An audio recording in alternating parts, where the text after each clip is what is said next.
What is up, Buck Nation? This is the 2019 Tampa Bay Buccaneers season schedule prediction. Now, I'm glad that I waited a couple weeks after the draft to kind of see what other teams were going to do and to see what's going on with the Bucs. And as you all know, Jason Pierre-Paul got in a car accident in Miami, fractured his neck, and will not be playing for the Bucs this season and probably beyond. So yeah, that definitely changes my season predictions and all that kind of stuff. So before I get into that, Buck Nation, if you are new here, I am Ramy B. I'm going to be posting multiple Bucs videos throughout this off season and definitely through the season with my weekly reactions and things like that. So if you are not part of this family, please join this family and let's get into the Tampa Bay Buccaneer content. Week 1 of the season, we are at home versus the San Francisco 49ers.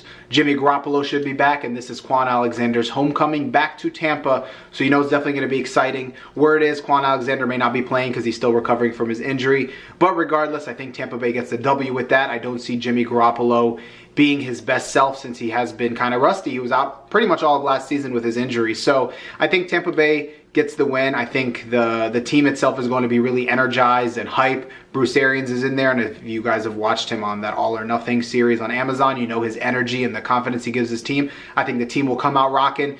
I think the fans will be there ready to rock with the Bucs, even though there's some excitement missing due to the draft. But I think we go in there, I think we get a W. I'm not too worried about that game at all. So I think week 1, we win. Week 2 is at Carolina. I'm going to give us the W for that as well because, as you all know, Cam Newton is still kind of dealing with that injury on his shoulder that he's dealt with all of last season, and I know we can beat them. Not really worried about that at all. I think we can take them. Especially if Cam Newton's injured, I don't see us really having any trouble with him in Carolina. Again, I think we'll be coming off a high with the win with the 49ers, and I think that confidence and that swagger will go in with Bruce Arians into Carolina, and I think we get the W. Now, if Cam Newton is fully healthy, I give that a 50-50, and I might lean towards Carolina winning. But as of right now, I'm going with the Bucs winning week 2 against Carolina. Week 3, we are at home against the New York Giants.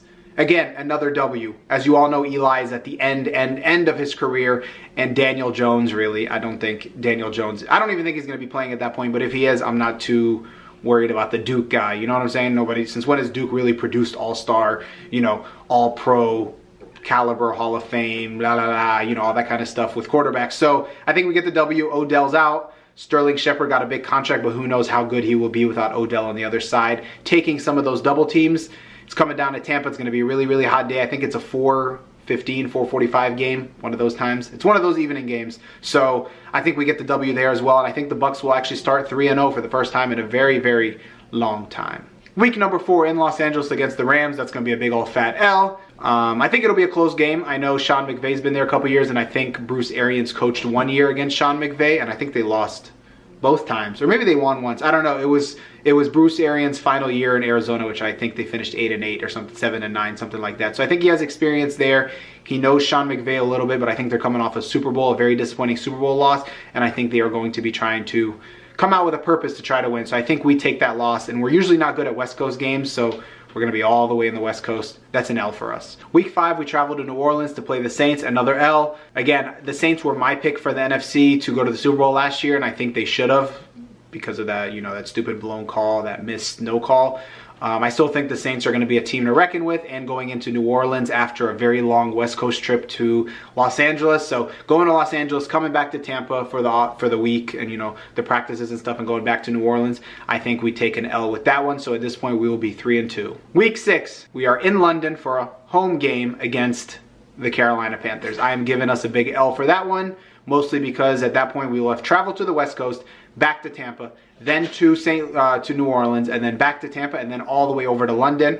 As you know, history with the Bucs in London, we usually suck in London, and until that changes, I can't really go with us. It's a 50-50. I could see us winning, again, because of Cam Newton's shoulder and things like that, and Bruce Arians is not going to let our team come with that losing culture, but I just don't see us winning in London with that crowd. Week 7 is a bye week. As usual, the NFL gives bye weeks to teams that travel overseas or travel internationally, so that's a bye week. It's week 7, so a pretty kind of late. We're usually getting bye weeks at like week 5, so week 7 is good time to rest for the team, get back, kind of get their thing together, finally get rest after all those traveling, those road games. I consider London a road game just because we are traveling and we're not playing in Tampa, so we're going to travel thousands and thousands of miles within that 3-week period. So bye week is definitely needed at that point, and kind of recover some of the players who may be injured or worn out. Week 8 at Tennessee, I get an L for that. I give us an L for that one.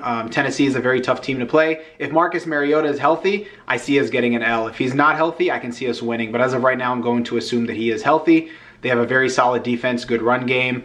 Now they have Adam Humphries there. So I see us struggling with that team, especially on the road again. That'll be 1, 2, 3, 4. That'll be 5 weeks away from home. As we all know, the NFL really messed up badly with the scheduling and having us not playing a home game for almost 2 months. So another road game, you know, the road takes its toll on players and the team. So we're taking an L in Tennessee. Week number 9 at Seattle, another loss. Now Seattle got rid of Cam Chancellor. They got rid of Doug Baldwin, but they drafted that big dude, the DK Metcalf, that's his name. They drafted him. Russell Wilson just got his big contract. I don't see Russell Wilson as a player that will slouch after getting paid. They are definitely a tough team to play in Seattle. I know we can beat them in Seattle, but again, having a million road games in a row, I think we go there. At that point, we're really drained physically, and I see us taking an L there. So at that point, we are, let's see, 1, 2, 3, 3-5 at that point, which is not a good way to start the season, but as you know, because of the injury to Jason Pierre-Paul, Gerald McCoy may or may not be back. We don't have a lot of talent. We lost Adam Humphries. The thing is, the defense, we don't know what Todd Bowles is going to do. 3-5 is not the greatest, but I mean, what can you do? We have a very tough schedule with all these road games back-to-back and not being at home for a while. So week 10 at home against Arizona. Finally, a home game since week 3 against the Giants. I think we wash Arizona. Kyler Murray, even if he's playing at a Rookie of the Year pace, I don't see them beating us in Tampa. They are making the big travel trip from all the way in the West to Tampa. So I see him taking a loss there. I think, again, Bruce Arians is very familiar with that roster. I don't know how much turnaround they've had, but I think he's pretty familiar with what they got going on. Todd Bowles, again, coach there as well, so I think they're familiar with some of the pieces.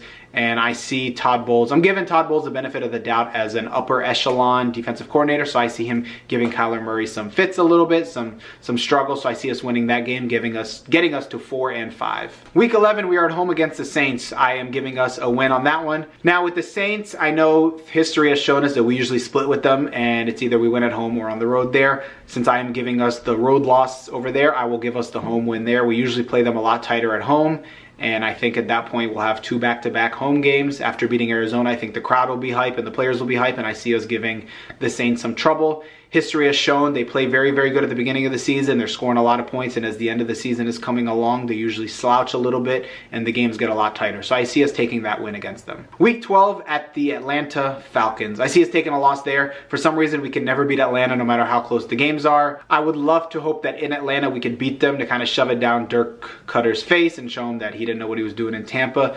But I think going into Atlanta, we will take the loss. Now, again, with this whole schedule, I'm trying to be optimistic, but also being realistic. Of course, I would love for Tampa to go 16-0, but being realistic, I think we will lose to Atlanta. For some reason, they always have our number, and we never find a way to really beat them, no matter how close the games are, no matter how close. They really go down to the wire, especially last season. Both games went down to, like, the final drive, really. So yeah, I think we take a loss there. Week 13 at the Jacksonville Jaguars. I'm giving us a W on that one. Jacksonville kind of fell apart after 2 years ago when they had that really, really incredible season. Their defense isn't what it used to be. Now they have Nick Foles. I know a lot of people are very high on Nick Foles, but I personally think Nick Foles benefited from that system in Philadelphia, because when he went elsewhere, he wasn't really doing that well. He struggled. So I don't see him balling out there. I don't know what kind of weapons they have on offense. I know the receivers aren't really, unless they drafted somebody that I'm forgetting.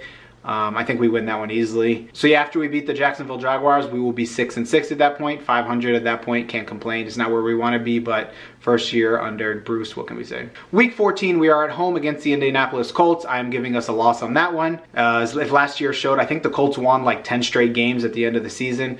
Andrew Luck is there. You can never count him out. I just see them coming into Tampa. They're more experienced. They have more playoff experience. They have players that are ballers. So I see us losing to them at home. There's really no analysis to that. They're just a very, very good team with a great quarterback. Week 15 at Detroit, I see us winning that. Detroit is a really hit or miss team. One season they do really well, one season they don't. With Matthew Stafford back there, he's either going to have an incredible season or a really bad one, so I'm counting on him having a bad one this year, and I think we take the W in Detroit. We usually play Detroit very, very close, so I can see us beating them there. So at this point, we will be 7-7 with 2 more games left to go. Week 16, we are at home against the Houston Texans. And again, another loss for us. Houston last year won like 12 straight games making it into the playoffs. And again, Deshaun Watson is a baller. They got DeAndre Hopkins. They're a very, very solid team from top to bottom. I don't think we're at that point where we can play solid teams from top to bottom and actually beat them. I think we will be very competitive, but I think they will come out with the win on that one, leaving us with 7-8. And now the last week of the season, week 17, we are at home against the Atlanta Falcons. I am giving us another loss because, as I mentioned before, for some reason we can never beat Atlanta. If you remember, at the end of last season, we played them very, very well. Jameis threw 4 touchdowns, and we ended up losing. I think, if I remember correctly, Atlanta scored a last-second field goal to take the win. So, again, I see something like that happening. Until we can consistently beat Atlanta or regularly split with them, I really can't give us confidence against them. I would love to say that at the end of the season, the team would be excited. But, again, that super long road trip for like a month and a half is going to drain us. Not having a home game for a while, I think the schedule really works against us. I don't think we have a very, very difficult schedule, but I think the construction of the schedule makes it really hard for us to thrive this season. So I think we finished the season at 8-8, an improvement over last year. I would be happy with 8-8 considering the moves that we didn't make in the draft to address pass rusher and things like that, and the injury to Jason Pierre-Paul and losing a Deshaun Jackson and Adam Humphries. Hopefully, ideally, I'm being optimistic. I hope we finish at least 9-7 or better and be in the playoff hunt. But I think with 8-8 record, we will be in the wild card hunt, and that'll keep me excited through November and into December. You know, as long as we have some reason to actually cheer for the Bucs through the end of the season instead of focusing on the draft early on. So yeah, that is my season prediction. I think we are going 8-8, and like I mentioned, for the reasons before, the schedule really works against us. But in an effort to not make this video so long, please comment down below what your season predictions are. Tell me what games I was wrong on, and let me know what you think we would finish and what games we'll win and lose. So yeah, Buck Nation, if you are new here, make sure you click the subscribe button down below. I'm trying to build this Buck fan base online on YouTube. There doesn't seem to be a super big presence on there. So please subscribe, get this growing, and let's go. I cannot wait for this season to start. I can't wait for training camp and all these other things. So yeah, Buck Nation, let's go 2019. Hopefully a more positive year, and I am out. Our offense tough, our defense rough. Go Bucs, go Bucs. Ain't no other team stopping us. Go Bucs, go Bucs.